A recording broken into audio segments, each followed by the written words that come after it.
Coming up on this episode of EdTech, we talk about Dante, Blue River chips, and digital signage. The network for the AV industry.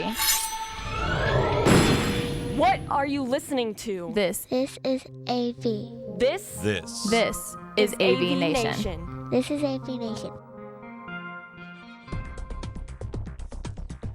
This is EdTech episode 48, What About Dante?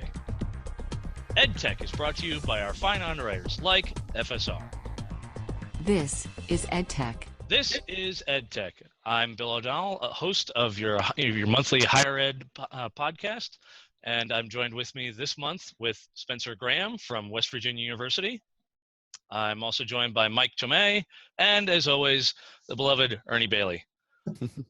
So, that being said, gentlemen, first off, happy holidays. I know all of us are probably in the mode of gearing up for renovations as well as the projects that we said, yes, we will get to it. And we are now going to be in between on that gap of, okay, the students aren't here, the finals are finally done, and okay, let's get into the classrooms that we can. So it's going to be all sorts of fun in the next couple of weeks for all of us. First off, I want to give the floor to Spence. Spence is actually his specialty is emergency notification and digital signage, specifically over at West Virginia University. And Spence, I believe you are going to be the keynote speaker, or one of the keynote speakers at Digital Signage Expo in 2017. So if you want to elaborate on that a little. Right. Well, I'm privileged to have been involved with the Digital Signage Expo for a number of years on their advisory board, and I've also headed up a number of their educational sessions over the years there, and great people to work with. I encourage anybody and everybody to come to Digital Signage Expo. It's in Las Vegas this year. It's March 28th to the 31st, and it is chock full of not only great educational sessions when it comes to digital signage and content and networking, things like that, but you're going to have all those vendors there that if you're ever doing R&D, that's a perfect place to be, because you can sit down there and talk to the guy that invented it or talk to the people that sell it. My entire team goes every year there because we are able to really pack a lot of living in a very short period of time with the stuff that we're wanting to do on campus. I'll be specifically speaking about emergency messaging this year. It's called Emergency Alert. And we'll kind of dissect what goes on, what is the dynamic in an alert situation on a college campus. Unfortunately, we read too often what things are going on some of these campuses in a crisis. I always say that evil people do their evil deeds at evil times of the day. And we don't have that luxury of picking and choosing the time of our next crisis. And so our emergency alert situation is threefold. We have digital signage, we have a text alert, and an email alert that goes out there. So we'll be kind of talking about some of those things at the Digital Signage Expo. And like I say, it's a fantastic experience for anybody that goes. And you can get a ton of things done while you're there when you're looking at your technology and software situations. Yeah, so there you actually have time where you can talk with the actual engineers, and it's not just, and I don't mean anything bad by this, you're not getting blitzed by just the sales guys. It's really more of, well, this is what we're looking to do. This is the issues we have on campus. This is the number of locations. And by the sounds of it, it's really like, well, we have a solution. Let's work it out. Let's mesh it. Let's work it to where it's tailored to you. Now, I'm not saying it's everything's absolutely custom, but it's really more of, okay, these are the requirements that you need. This is what we have to hit, and these are the network issues that we have.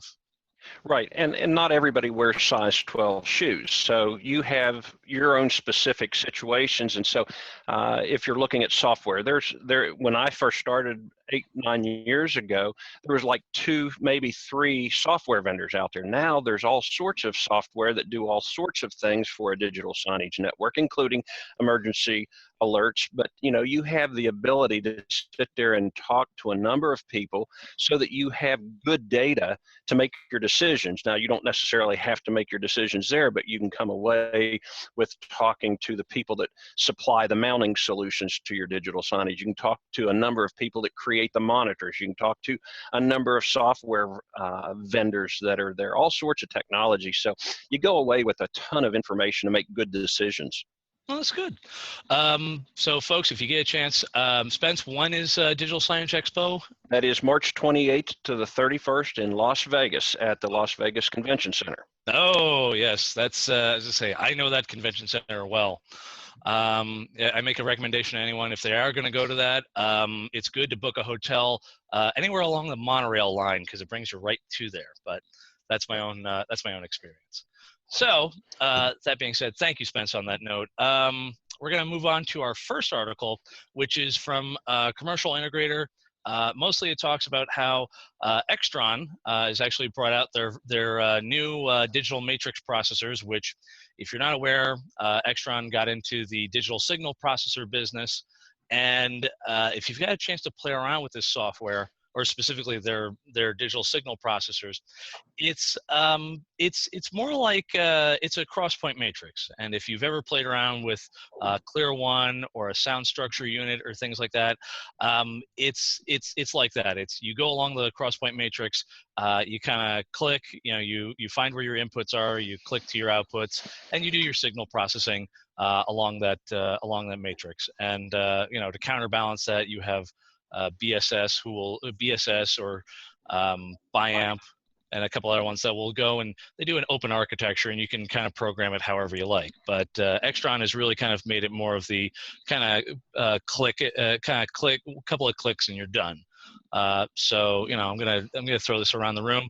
Mr. Ernie, what do you think of this? I like the idea, and we use the open architecture plan here on our campus just because of the flexibility. But for building a quick system, something easy to put together, I like this idea. The thing that really confuses me about this, as a brand new product coming out there, you have to get their plus AT model to have Dante. Yeah. That should be at the baseline of any DSP that comes out now, in my opinion.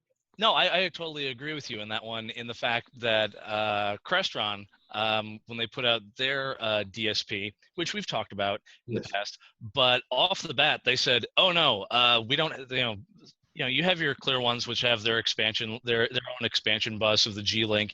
You have BSS that has their Blue Link expansion bus, and Crestron looked at all that and said, we're not doing the proprietary bus. You want a bus? Here's Dante. Here you go. There you go. So I do agree with you on that one, and the fact that is it necessary to have a proprietary bus? Not really. I mean, if you have a proper network and you have Dante, then you should be kind of all good to go. Mike, what do you think? Yeah, I've actually used the Extron DSPs.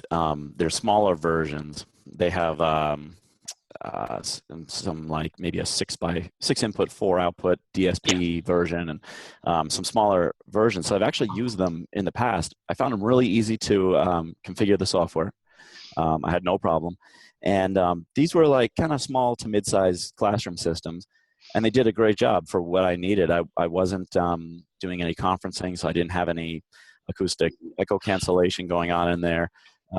So these larger models definitely have all those features packed into there, which is great. It really kills me to have to buy a DSP and then also buy extra add-on boxes to support Dante or VoIP, if we're using a VoIP connection for conferencing, to buy another VoIP endpoint box or a USB audio box. So, and all of a sudden your DSP turns into 4 rack units of all these things interconnected that you're probably going to have one of them die at some point and like be the weak link in your connection here.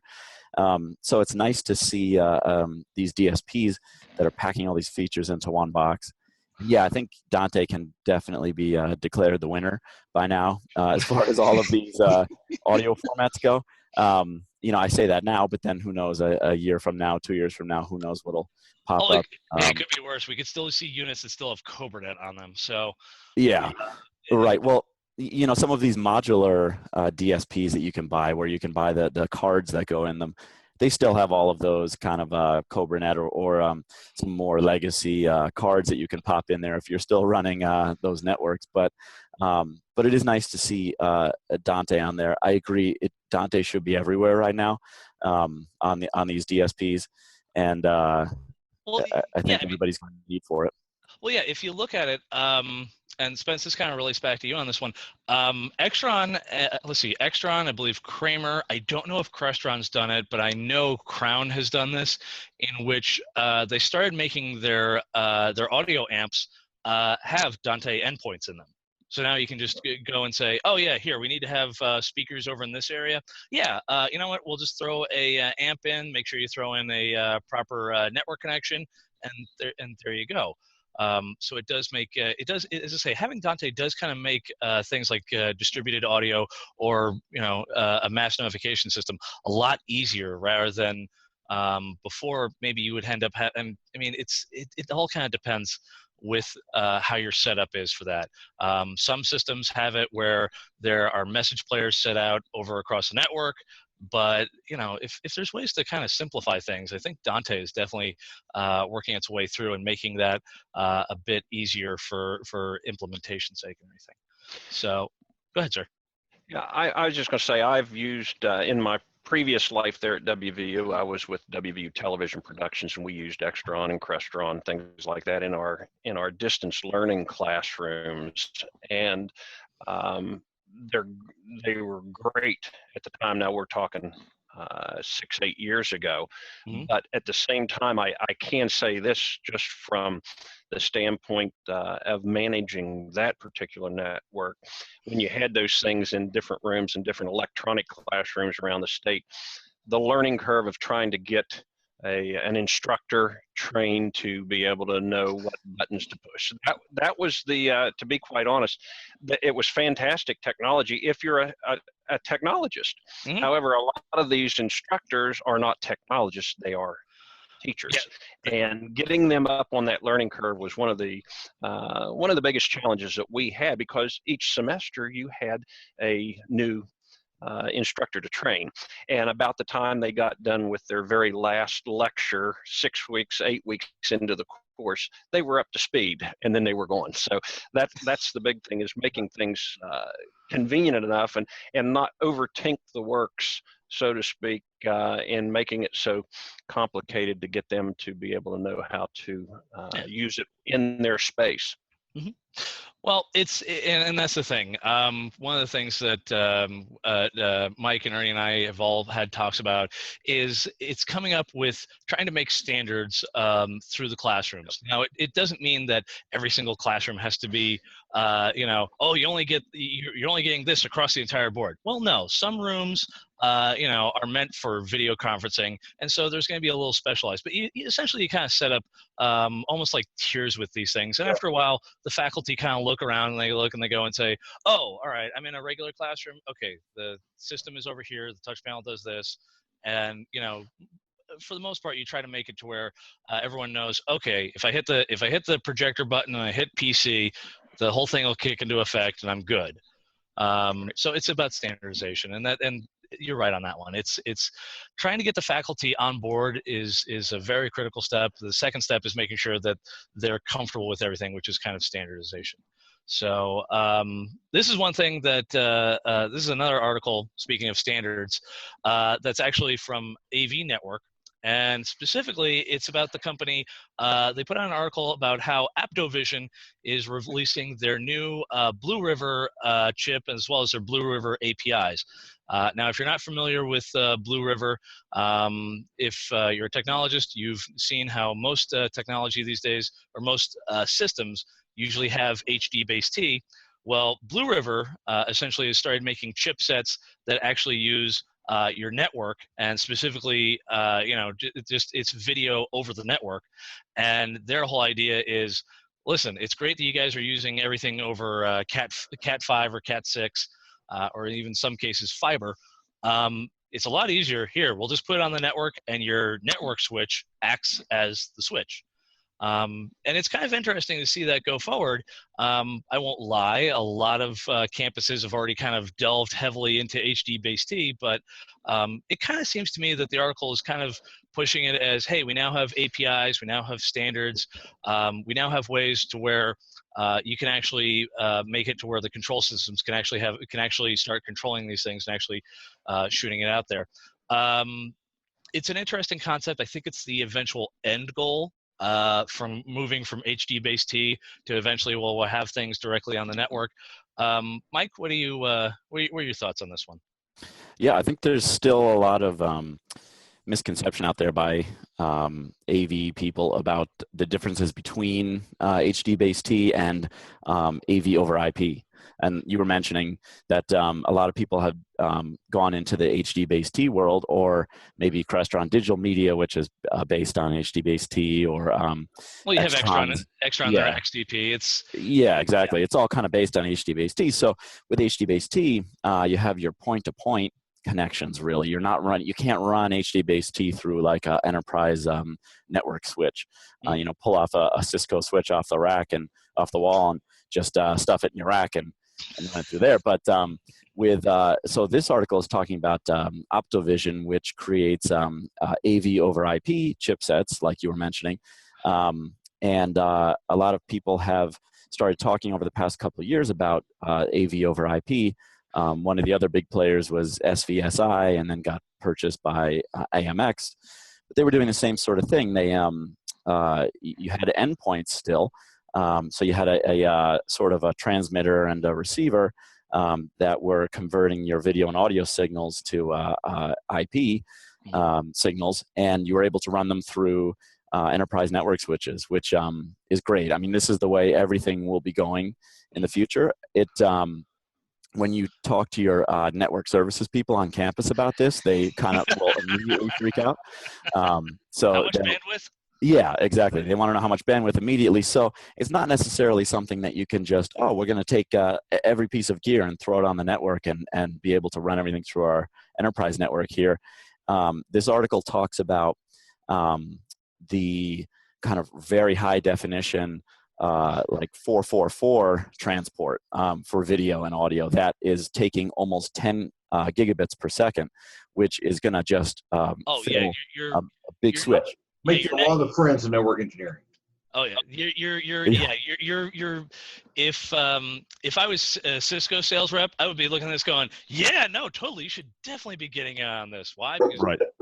It's like, say hello to our new top of the line Catalyst switches. Yeah. Which is it a bad thing? No. Is it the eventual end goal? Yes. Do I think that we're actually going to go away from network cabling to fiber? Yeah. Sure.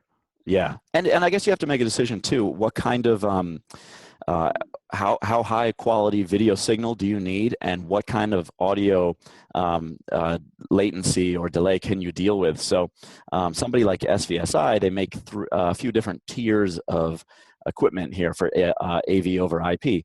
So they'll have high compression like H.264 encoders and decoders that can be used on a network, and your network services people will love you because it's not a lot of bandwidth compared to when you start stepping up into their higher end encoders and decoders, when then you're getting into like these really high bandwidth signals, but it's much higher quality video. It's not as compressed, and then there's a lot less audio latency with that sort of thing. So you can still design these systems and put them on a network and not cripple the network. Or if you really need that high quality video and audio, you can create your own network, if you will, for these AV signals and still be using network switches. It's just not all your other network traffic is not going through those same switches. Yeah, it's one of these things where and Ernie, you can back me up on this one. This is where the three deadly letters in AV and more specifically in video conferencing came into mind, and that is we're probably going to start venturing more into quality QoS or quality of service, because all of a sudden it's going to be, well, we need to have this at this level. Okay, listen, our phone systems are also on the same system. They have established standards. Do you guys have established standards? Now that's a deadly phrase in the AV community, but I won't lie. Cisco does have within their own setups and everything, they have acceptable tolerances and limits as to when you have voice quality and how long you're allowed to have delay and jitter and everything. And if this stuff goes forward, I think you're going to start seeing that more and more. Ernie, what do you say on this one? This is, if anything, you're part of the IT department, so. I am part of the IT department. I do see this. I don't see this as coming up in our next phase of renovations. The switches, our network switches that we have right now are not AVB compliant, and I don't see us looking at that as a standard across campus for a long time. We are first a hospital and a research institution with a university attached. That's that is the funding source. Patient care.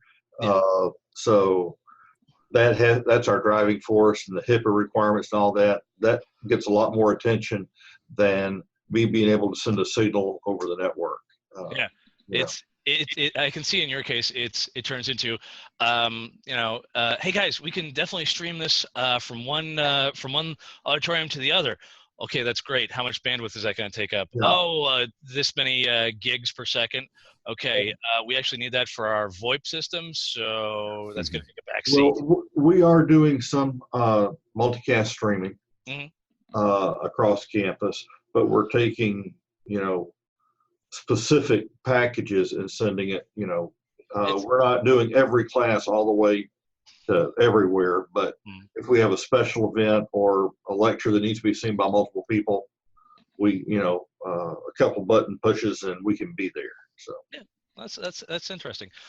Spence, this actually does affect your segment and things in terms of when it comes to the emergency announcements and when it comes to signage. Are you guys still using more of the hardware? Are you still using hardware players, or is it software based? Well, we're doing, it's a combination of both. What we originally, a number of ways that we did it, we learned we were going across the backbone, Cat 5, Cat 6, that type of thing there, to an individual computer in a secure data closet in each building that did that. Now, in any monitor that was in that building, there was a home run back to that data closet there. And that gave us the ability to broadcast our, 99.99% of the time we are playing the standard WVU internal marketing message to our audiences there on campus. We have 32,000 students, 45,000 people a day on campus. So those are our audiences there. But everything now, the technology was such at the first time that anything in that building that was a home run back to that data closet all played the same message at the same time.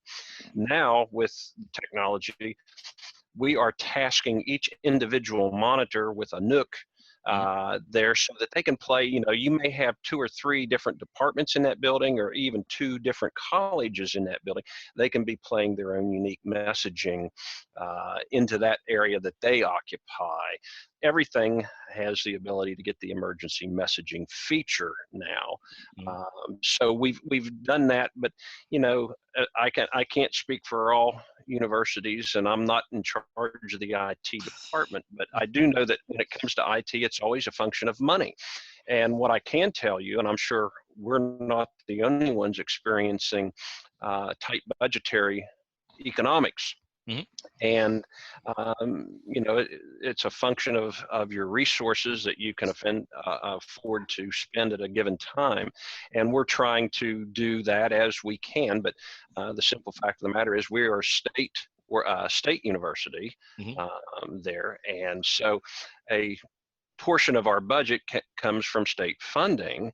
Well, we're also experiencing several years of budget cutting there because we're heavy in natural resources here in West Virginia, and those types of taxes have been reduced significantly. So we're trying to do more with less right now, but certainly we're competing for student attendees all the time. So yeah, no, oh yeah, no, believe me, I know as William Patterson is a state school and everything, and I won't lie, as of late, our attendance has dropped a bit, but at the same time, we've also kind of started to focus on what has been bringing the students in mostly, and for us, it's been teaching, it's been nursing, and man, I know when I say this, I'm gonna get angry emails from a couple of my own faculty. But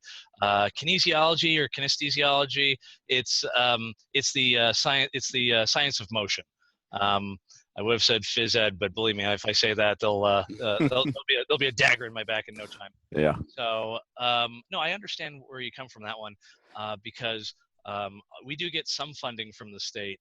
But on the second end of it, I don't know how your construction plans go, but we actually have to pay for our new buildings and for our new residence halls and academic buildings. We actually have to pay for them.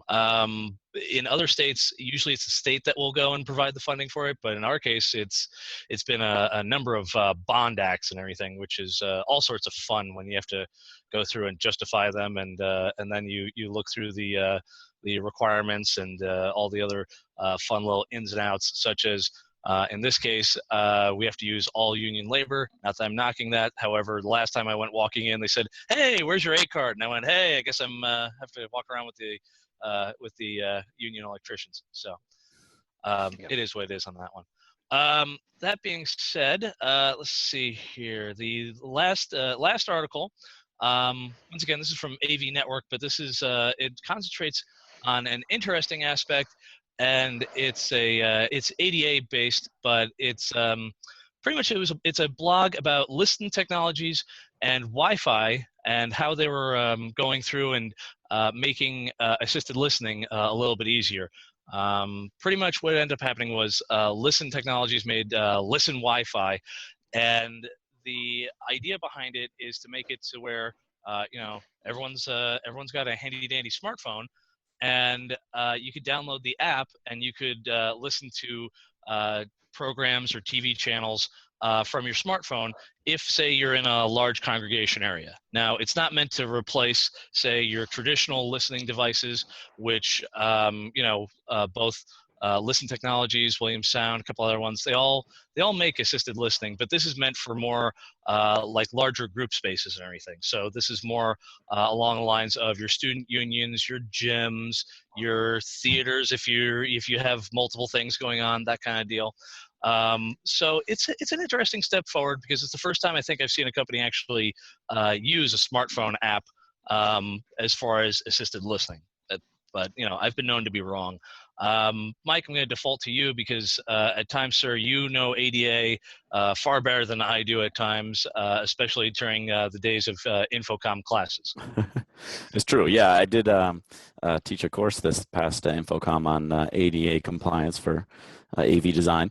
And so, yeah, like you mentioned, it doesn't. This doesn't replace the need to have your minimum number of IR or RF receivers available for ADA. But this is a nice feature, like you were saying, for these kind of large areas that might have multiple displays, and you don't want to have audio playing in those areas, like a gym or campus center areas, or student union areas, like you were mentioning.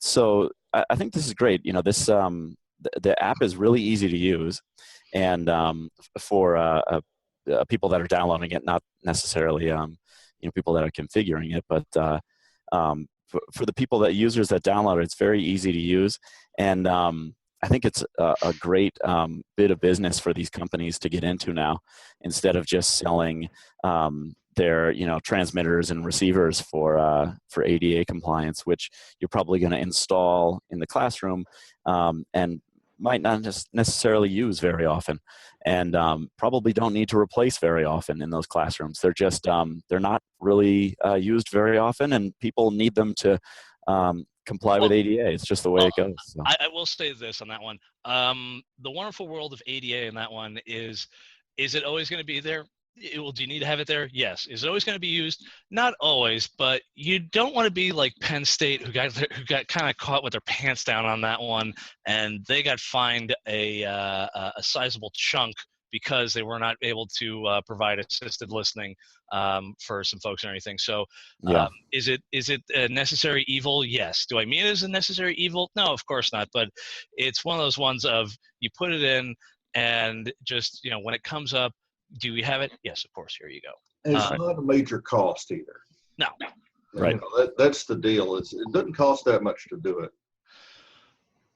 Yeah, in fact, as I say, Ernie, just out of curiosity, with when it comes to your school, has there been any other?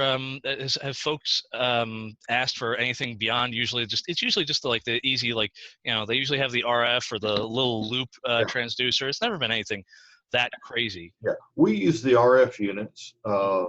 We don't have a whole lot of demand for it, but until just the last few weeks, we've never had a compliance officer on campus, full-time position. They just created that. Now, see, that's a deadly word in front of the officer. There is the magic words of compliance, especially in a hospital setting. But, we're looking at we take care of it on the hospital side, but when we get into the academic side, we've had the tools there, and there's always been someone in the colleges that knows to put the student in touch with us. They don't always find out about the student. We'll, most of the time, when we do run across a student who's having trouble, he'll stop one of my staff, at beginning or end of class and say, is there a better place I could sit to hear better? And we say, are you going to be here for 10 more minutes? Let me go get you a receiver you can have for the semester. Mm-hmm. And it'll work in all the rooms, so that's where we are. We actually looked at the Listen Wi-Fi, talked to them a good bit at Infocom, but their issue is on a single Wi-Fi network, they're limited to, I think, 8 different sources. Okay. Well, it's go ahead.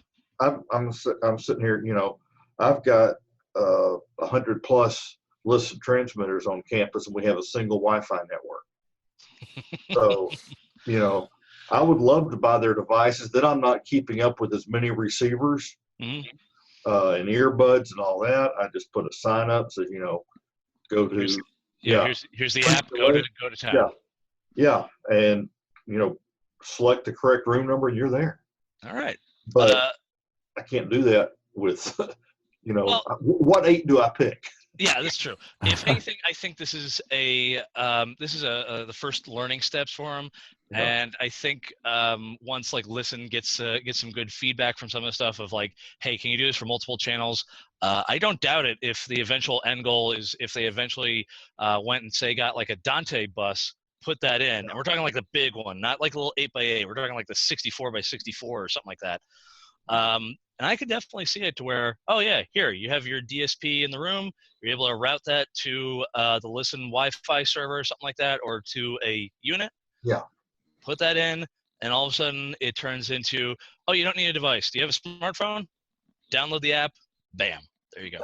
I think that would be the ultimate end goal, because then after that it's just software. Because name a college student that doesn't have an Apple like an iPhone or an Android phone of some sort, and I will show you there are, I won't lie, there are some students that may not have it, but it's very low at this point.